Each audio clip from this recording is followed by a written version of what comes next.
It's Friday, October 1st, 2021, and this is the Washington Times front page. Thanks for joining us. I'm George Gerbo. We start on Capitol Hill, where talks on finishing two major bills continue to drag on. Congressional reporters Kerry Pickett and Kerry Murakami report the bipartisan infrastructure package, which House Speaker Nancy Pelosi planned to bring to the floor last Monday, still hasn't been brought up for a vote, which she promised centrist Democrats that she would do. That bill isn't enough for progressives in the House to support unless Democrats pair it with President Biden's more extensive $3.5 trillion social spending measure. The outcome of the bipartisan infrastructure package's passage ultimately depends on whether House and Senate Democrats reach an agreement on the social spending bill. Democratic Senators Joe Manchin of West Virginia and Kyrsten Sinema of Arizona remain against the $3.5 trillion price tag. Manchin says he won't support a measure that goes beyond $1.5 trillion. On immigration, Department of Homeland Security Secretary Alejandro Mayorkas has released new guidelines that limit immigration and customs enforcement targets for arrest and deportation from the country. Stephen Dinan reports national security threats and those deemed risks to public safety remain priorities, as is anyone who jumped the border after November 1st. Mayorkas told officers that if anyone was hurt or weapons were used, it weighs in favor of arrest. If they have been in the United States a long time or ousting them would hurt their families, that should weigh against arrest or deportation.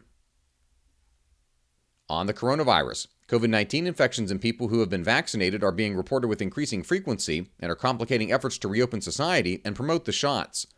Tom Howe reports disease trackers across the country say vaccinated people have much better protection against COVID-19 than unvaccinated people, and even greater protection against death and hospitalization. But the vaccine's ability to prevent being infected at all waned during the Delta surge over the summer. The trend reveals itself in a steady trickle of breakthrough positive tests in vaccinated people. It's also hindering efforts to convince vaccine holdouts to get the shot. Public health experts say breakthrough infections will be reported with more frequency as a bigger share of the population is vaccinated and society reopens after months of restrictions.